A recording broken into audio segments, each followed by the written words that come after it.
Hello सांग माने जदि आपण माने ओराम भाषा शिखवा पे चाहते ताले ई चैनल को फॉलो करंतु सब्सक्राइब करंतु। ई चैनल रे बिल्कुल फ्री रे आपण माने ओडिया रु ओराम भाषा कुणुक भाषा बिल्कुल फ्री रे शिखि पारिबे। तो ई वीडियो पूर्वरु आमे माने सर्वनाम संपर्क रे कंप्लीट करि सारिछु। जदि देखिनो वीडियो डिस्क्रिप्शन बॉक्स रे लिंक रही छी आपण माने जाई कि देखि देबे। ठीक अछि। सर्वनाम रे मु आंभे तुमे से ठीक अच्छे यहाँ को ओराम रे कौन कहुए ये संपर्क में सबू जिन कंप्लीट कर सारी सर्वनाम। तो बर्तमान आम देखा कारक विभक्ति। ठीक अच्छे ओराम रे कारक विभक्ति जो रही ओराम रे केमती कहुए ये संपर्क में आम मैंने देखा ये। ठीक अच्छे। तो प्रथम पुरुष एक वचन रे आमर कौन कौन रही केवल जड़े व्यक्ति को ही बुझा पड़ो एठारे केवल जड़े व्यक्ति को ही बुझाई। ठीक अच्छे। जदि हम देखा आमर ओडिया व्याकरण रे कारक 6 प्रकार रही आ विभक्ति आमर 7 प्रकार रही। ठीक अच्छे। ठीक सेमिति एथिरे मध्य रही षष्ठी विभक्ति रे आमर कारक हुए नहीं ताले कौन होइथे संबंध पद होइथे। तो ये जिनिस मन रखिबो। तो कारक आमर 6 प्रकार रही कर्ता कर्म करण संप्रदान अपादान अधिकरण कारक संबंध पद इटा संबंध पद गोटे षष्ठी विभक्ति रे आमर संबंध पद होइथे संबंध गोटे कारक नुहे। ठीक अच्छे। तो एन को ओडिया रे कौन कह जाए एन को ओडिया रे आमे कहिबा मु। ठीक अच्छे। एन को ओडिया रे आमे माने कौन कहता मु आ मु ई जगह जदि कौन सी नाम जदि आम एथिरे राम कहिबा राम भी गोटे कर्ता है मु भी गोटे कर्ता है कि नहीं है। तो ये हम देखा एंगागे को ओराम रे कौन कहबा मते। ठीक अच्छे। एन को ओराम रे आमने मु कही था एंगागे को ओराम रे मते। ठीक अच्छे। बुझी हला आउ मते होची गोटे कर्म कारक। तो जदि आमे देखिबा एंघाए लेख ना मो द्वारा। ठीक अच्छे। जहाँ द्वारा जो कौन सी कामटा होउची ठीक अच्छे जहाँ द्वारा होउची सही अर्थ रे करण कारक होइथे। ठीक अच्छे। कर्ता को चिन्हि देले कर्ता कारक कर्म को चिन्हि देले कर्म कारक होइथे जहाँ द्वारा क्रियाटी साधित होइथे क्रियाटी जदि होउथे सही अर्थ रे हमर करण कारक होइथे। तो एंघाए लेख रो अर्थ होउची मो द्वारा। ठीक अच्छे। ओराम रे एंगागे कही था तो ओडिया रे कहि जो मु पाई। ठीक अच्छे। एंगागे माने मु पाई। ठीक अच्छे।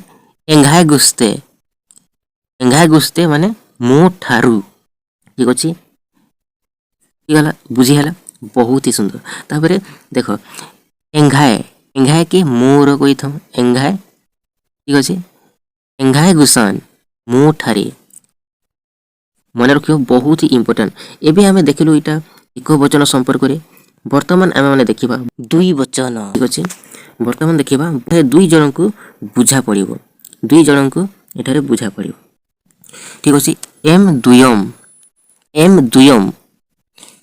को आमे माने कौन कहबा ओराम रे तो एम दुयम कहबा ओडिया रे आंभे दुहे। ठीक अच्छे। एमान दुयरिन ओडिया रे आमे कहबा आंभ दुहिंकु। ठीक अच्छे। बुझीला आंभ दुहिंको द्वारा इटा ओराम रे कौन हो एम है दुयम लेख। ठीक अच्छे। आंभ दुहिंको पाई ओराम रे कौन है एमा दुयम गे। ठीक अच्छे। आंभ दुहिंको ठारू इटा ओराम रे कौन हो एमहा दुयम गुस्ते। ठीक अच्छे। तापर आंभ दुहिंकर इटा ओराम रे कौन हो एमहा दुयम गाही। ठीक अच्छे। आंभ दुहिंको ठारे इटा ओराम रे कौन हो एमहा दुयम गुसान। ठीक अच्छे। बहुत ही सुंदर। तो यहाँ थिला दुई वचन। एबे हमें देखिबा बहु वचन संपर्क। बहु वचन एटा हमें माने प्लुराल फॉर्म रे आसी जाउची माने एठारे दुई रु अधिक व्यक्ति को एठारे बुझा पड़िबो दुई रु अधिक व्यक्ति को। ठीक अच्छे। तो कर्ता कारक रे जदि हम देखो एम माने आंभे माने। ठीक अच्छे। इंग्रजी रे वी कहि थाउ एमागे माने आंभ मानंकु बुझी होउची बहुत ही सुंदर। एमहा लेख माने आंभ मानंको द्वारा ଏମାଗେ ଆମ୍ଭମାନଙ୍କ ପାଇଁ, ଏମ୍ହାଏ ଗୁସ୍ତେ ଆମ୍ଭମାନଙ୍କ ଠାରୁ, ଠିକ୍ ଅଛି। ଏମ୍ହାଏ ମାନେ ଆମ୍ଭମାନଙ୍କର, ଏମ୍ହାଏ ଗୁସାନ୍ ଆମ୍ଭମାନଙ୍କ ଠାରେ। ତ ଏଇ ଜିନିଷ ମନେ ରଖିବ। କର୍ତ୍ତା, କର୍ମ, କରଣ, ସମ୍ପ୍ରଦାନ, ଅପାଦାନ, ଅଧିକରଣ କାରକ, ଠିକ୍ ଅଛି। ତ ସମ୍ବନ୍ଧ ପଦରେ ଏଥିରେ କ'ଣ ହୋଇଥାଏ? ପ୍ଲୁରାଲ୍ ଫର୍ମରେ ର ଲାଗିଥାଏ। ଆମ୍ଭମାନଙ୍କର ଓରାମରେ କୁହାଯାଏ ଏମ୍ହାଏ ବୋଲି କୁହାଯାଇଥାଏ।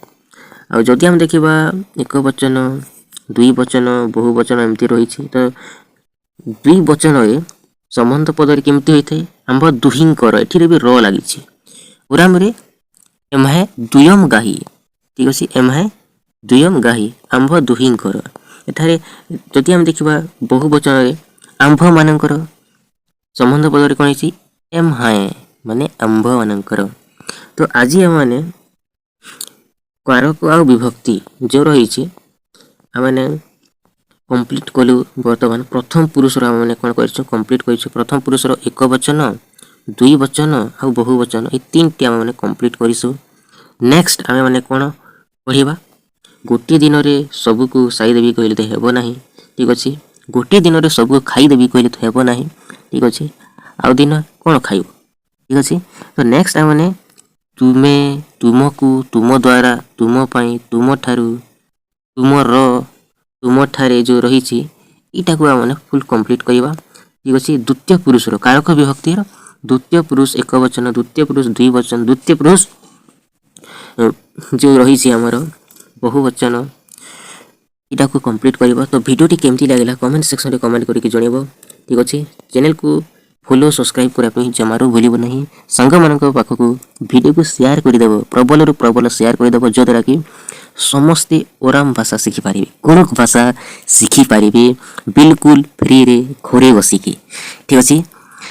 ଆଉ ଆପଣଙ୍କୁ ମୁଁ ଗପ ମଧ୍ୟ ଶୁଣେଇବି ଓଡ଼ିଆରେ, ଓରାମରେ, ଉଭୟ ଲାଙ୍ଗୁଏଜରେ, ଠିକ୍ ଅଛି। ଉଭୟ ଭାଷାରେ ଶିଖିବି, ଯଦ୍ୱାରା କି ବୁଝି ହେବା ସହିତ ନିଜେ ମଧ୍ୟ ଶିଖିପାରିବେ, ଠିକ୍ ଅଛି।